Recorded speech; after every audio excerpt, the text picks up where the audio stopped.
huge audience. We good? All right, I'll call the November 3rd meeting of the Police and Fire Commission to order. Let the record show Commissioners Wanazek, Shaw, Boyle Roloff, and Goldhunter present. First item on the agenda is approval of the minutes from the October 6th meeting. Those were included in your information packet.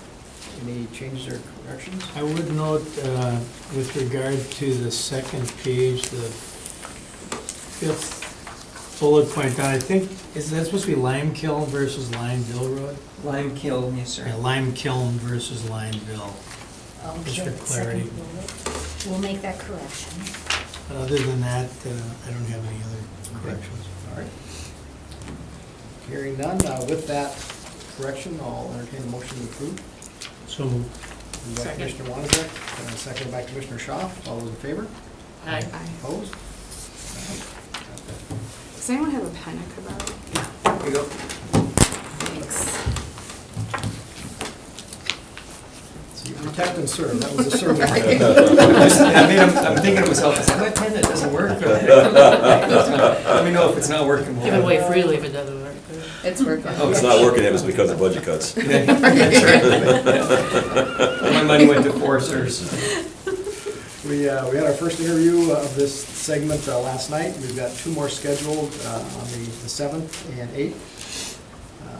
So on the 7th, we've got 5:15 until 8:30, and on the 8th, we have 1 o'clock until 6. And then we'll have firefighter interviews on the 15th and 16th, but the exact times of those have not been set yet. So Jen emailed that out to everyone, so hopefully that's on everybody's schedule. And an apology, if I'd have known the agenda for today's meeting would have been so short, I would have probably asked to cancel it or tried to piggyback it with one of those other events, but I didn't, so I apologize for that. All right, report from the chiefs. I'll defer. Go ahead. I'm always going first, it seems like. I'll Okay. defer. Start out with crime real quick. We are, as of Sunday night, within one crime of where we were last year. In fact, we're one crime over where we were last year. We're close in a lot of categories. We had 3 homicides as opposed to last year. We had 1. The big increase is about 11% increase in burglary. Especially this fall, it seems like it's been really active with burglary, especially garages.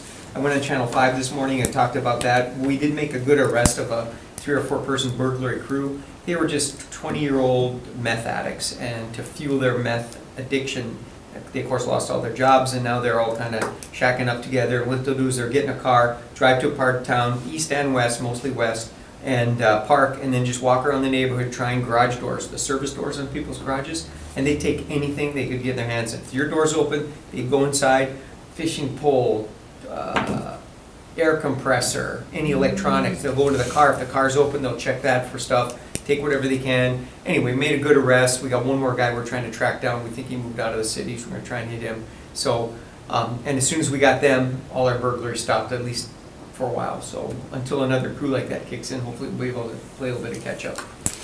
Just got out, I was running late. I just got back from Q90. I was there with the chief from Appleton. We did a little fundraiser. They're raising money so that they can fill squad cars with kind of Christmas gift type things to give to, disadvantaged kids and homeless kids. So they're going to fill the squad cars with gift cards and jackets and stuff like that. So we were doing a little fundraiser for that, myself and Chief Thomas from Appleton.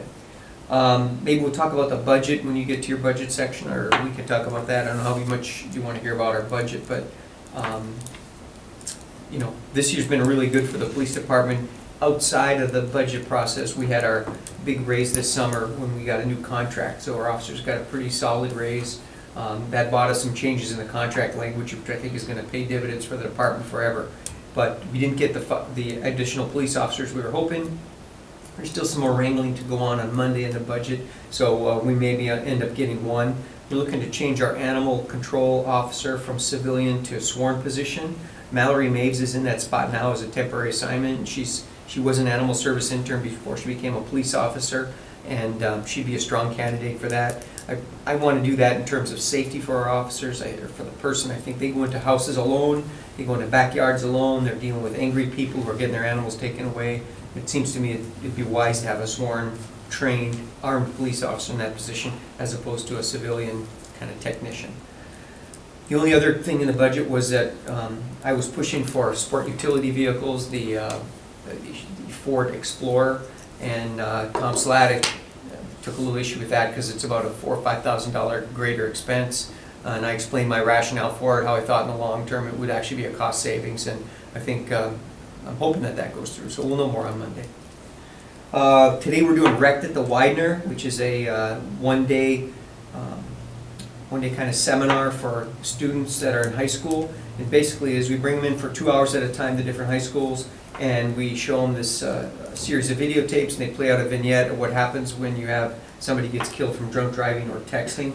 Mike Netzger's there talking about his daughter, and he's kind of the lead person for us.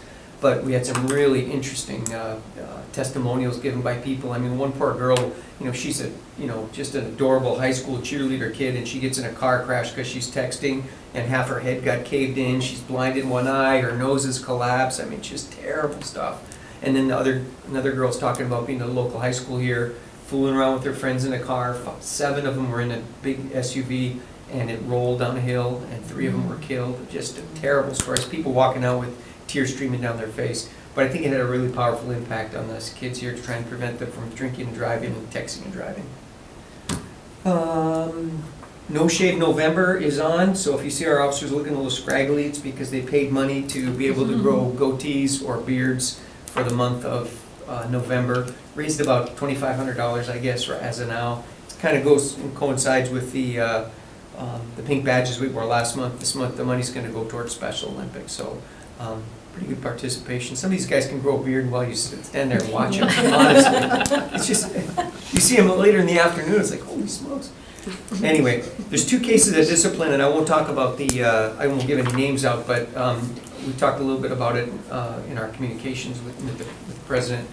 But I'm concerned about officers over driving. I'm concerned about officers driving too fast for their conditions, too fast for their skills, too fast for the type of car they're driving, and too fast for the skills of the other people that are on the road. We had 3 collisions now that are of a concern to me. 2 of them are in the discipline process. And my plan is to ultimately give a 1-day suspension to each of the officers that I've reviewed so far. I gave one the other day. I'm looking to give another one in the next week or so. And I think I really want to send a message that overdriving is a serious problem here in Green Bay. And if you do it and you get in a car accident, then there's consequences. I gave the guys, the plan is a 1-day suspension, which is a hard day they got to take. And then I hold 5 days over their head. So if they have another collision that they're at fault of any kind of overdriving in the next year, calendar year, they'll be subject to 5 days of suspension. And that was the biggest concern when I talked to the first guy, was it, well, what's the date? When does that start? When is that over? And what does that include? But I think the message is clear, is that one of the most dangerous things we do is driving, and over-driving, there's really no reason for doing it. So, and that will conclude my report. All right, any questions for the chief? I had one on the SUVs. Is that to eventually replace all the sedans with SUVs, or just a portion of them? I think right now we're asking for 8 in the upcoming fiscal year, and we want to try them out, and I want to see how they work, and I want to see what kind of, how long they last. There's a 3-year turnover rate in the cars we have now. They go about 100,000 miles in that 3 years, and then they usually turn them over. I talked to the Ford guys, I talked to the folks in Arizona and some other states, and they have a 150,000 mile 4-year recycling rate on their vehicles. So I was worried about the rust. I talked to the Ford reps about the rust and my concerns about that. They don't seem to think that's an issue because of the rust proofing they do on those. The other issue is, if you've ever noticed a police car in the city, the engine's running wherever it is, whether there's a cop in it or not, whether they're in the station or in the donut shop. And to me, that's the weirdest thing. I was an odd cultural thing to experience when I got here, because the cars were always running. They say it's because the batteries run out, because the Coban camera and the computer in the car wear out the battery so quickly that the battery dies, and they have to get a jump, or the machine automatically shuts off and they have to reboot it, and that can take 20 minutes or a half hour. So they leave them running all the time. So a 100,000 mile car in Green Bay probably had 250,000 miles on the engine from just sitting there idling hour after hour after hour. So the idea we have is, and we're going to try it on a couple of these cars, is to put an extra battery in the engine, or in the back end. That way that battery can drain off the Coban and the computer in the car and then leave the other battery fully charged so that these cars will start up after 2 or 3 or maybe 4 hours of sitting there. Maybe the culture is we want a warm, toasty car to get in the winter, or we want a nice, cool car to get in the summer, I don't know, but to me, it's a huge waste of gas and a huge waste of engine life to have a car sitting in the parking lot of the police station idling hour after hour after hour, so. Noticed So- that. What's that? I've noticed that around town. Yeah, it's the weirdest thing to, if you're not used to it, it's the weirdest thing, you know, guys, you don't think anything of it, but I was constantly waving at empty cars is when I first got here, because somebody was in there. Every car's idling in the parking lot, nobody in it. Any concern in staff if they're running? They take the key fob out, so they can't start it without the key fob, And again, and then so, yeah, Can't so put they it have in to have the drive. key fob back in the car before it'll actually drive. But I am concerned because at least once since I've been here, they forgot to turn off the car at their end of watch, and it idled all weekend in the parking lot until the gas ran out. And it was Monday night, Sunday night, we had a coughing, sputtering car, and the mechanics were up there putting in a gallon of gas, so somebody heard about that. All right, any other questions for the chief? I don't know if it's appropriate to bring up or not, but I know people that work at the Micah Center St. John's, and they were saying a lot of homeless people that do end up arrested, a lot of their stuff will be confiscated and not returned. And there's a concern about that, so I'll just share that, because then they lose their identification. And it might get better now that St. John's is open, because they'll have a place to store their stuff, but. So that's a perennial problem in departments that I'm aware of. Yeah. Homeless people, like all of us, tend to collect stuff. So sometimes you'll arrest a homeless person and they'll have a ton of personal property or excess personal property. You know, I don't know if you've seen them, but there'll be 2 or 3 with Yeah. shopping carts tied together full of tin cans or plastic bottles or clothing or whatever. I have not heard that it's a problem of us taking stuff, but certainly stuff like driver's licenses, personal papers, anything of value should never be discarded. So Okay. I'll talk to my folks about it. If there's someone in particular from St. John's or the Micah Center I can talk to, I'm happy to talk to them. Okay, okay, I'll reach out to those folks over there. thank you.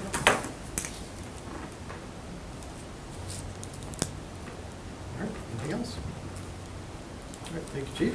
Chief? Well, as I alluded to at the last meeting, we interviewed 28 individuals from the Fox Valley testing process for the initial eligibility list for firefighters. We feel that we have a lot, some very, very strong candidates in that group. We essentially, 4 of our command staff, myself, Assistant Chief Copeland, and 2 battalion chiefs interview them along with Jen Smith from HR. We do a scoring system based on their answers, and so then we rank them, and then the process is that the commission will interview and then written testing scores put in and average it, and then they come out with the top people. So we're very, very happy to say that we feel that there are, it looks like right now that we're gonna have 9 openings. There's at least 16 to 18 really good candidates. So we feel very, very good. So of the 28 that we interviewed, we're probably, I haven't talked to Jen yet, but we're probably only gonna send 18 to 20 to the commission. So there's a breakdown, and there's a percentage breakdown, and I want to just make sure we get into the right slot, and that we are not discriminating against anybody based on any other criteria. So those interviews are set up for, as the chairman alluded to, the 15th, and Jen had emailed me that there was on the 15th, they're going to go from 2 p.m. to 7 p.m. I don't know if she's cleared that with the commission yet or not, but that's what I have on my schedule right now. And Assistant Chief Goplin will be there to assist the commission that day, The 15th? 15th. And on the 16th, they are scheduled to go from 1 p.m. until 6. I'm not sure that you're going to need all of that time with 18 to 20 candidates, probably won't. So that can be, you guys, you can adjust that. It doesn't matter to Chief Goplin and myself, we'll adjust accordingly, so it doesn't matter. I'll be there on the 16th to answer any questions that the commission has at that time. One thing that I mentioned in the last meeting, and I want to touch on again, that we added a intangible section for scoring, essentially 5 points that any assessor could give based on what they hear from the candidate, something that comes up that we haven't heard before, something that's really good that they could talk about, whether it's their background in as a volunteer or community service, or the fact that they work full-time someplace else, or that they have extra training, they're paramedics, all of those things. We found that to be very helpful in this process. So on our end, at least, we're going to probably continue that going forward. And so we'll through Jen, will provide some of those criteria that we use and the commission chooses to use them or not. Because I mean, it's obviously you're calling that, but we found it to be helpful, because it's, you know, my experience has been that something always comes up in those interviews, and you're like, well, I can't give that guy credit for that because there's no place for it, kind of thing. So, but we're excited that we think we're gonna have some really good candidates there. Correspondingly, our battalion chief list has expired. I'd asked for an extension on that. That extension has expired as well. What we posted in the notice, for those that are intending on taking a test sometime in the next several weeks. We don't have the schedule finalized yet, but I would expect that we will be doing that process probably, if we can't get it done the second and third week of December, then we'll wait until after the first of the year, but we're shooting for the second and third week of December. In the past, two of the commissioners sat in on those as evaluators, and we've provided with the criteria for which to score the things on. So what's going to happen this year is we'll have a set of questions for them. There'll be some tactical exercises, and then there'll be an basket exercise to determine if they have adaptive problem-solving skills and the fact that they understand our SOGs, our administrative rules, our work orders, the city employee manual, and so forth. So that'll be the process. Each candidate will probably take probably about 2 hours. I have no idea how many are going to apply, although I have been told there is between 6 and 8 right now that are talking about it. So that's pretty good news that our internal people are looking to move up, which has not always been the case in the past. Yeah, that's a really So close. we'll see how that, once we get the notice out, we'll see how that goes. So Who got Mike Knipp's position? Assistant Chief Rob Goplin. Say that again? Rob Goplin. So Rob previously was a division chief, and then he was an assistant chief, and then he was the chief, and then he went back to being a battalion chief. And now he's the assistant chief. So he's essentially number 2 in command. And finally, just notice to the commission, Assistant Chief Brent Elliott resigned his position yesterday, effective immediately. And so we will be looking to fill that position at some point in the future. And that could involve potentially an external search as well. So probably will be an internal and an external search to fill that position going forward, but we're not, we don't have any of those details. But I just wanted to give the commission notice that he has resigned effective yesterday. So with that concludes my report. I just wanted to add that based on your request at the last meeting relative to our interviews and the amount of background data we get on the candidates, Jen will be providing us more of the application and any references and things like that. So we will have a lot more information to generate questions than just what the candidate gives us. Absolutely. I think there's some letters that have been written for the interns. Some of our crews have written Okay. letters about some of the interns. So where those have been submitted, we'll certainly pass those along. Okay, so just want to let you know that that's been acted on, and she's going to be doing that, so that should help us out a lot. Great. Any other questions from the chief? All right, thank you. I think the rest of the items are just administrative stuff, so if you guys have somewhere to be, feel free. I'm waiting on Channel 5 to come in for an interview. Yeah? Is it about the Cubs or something Yeah, no, else? I wish it was. Yeah, live That's from Green important. Bay. Yeah, right?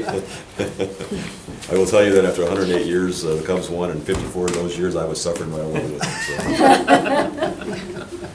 It dawned on me this morning, I'm like, I am 54, I have been alive for half of that misery.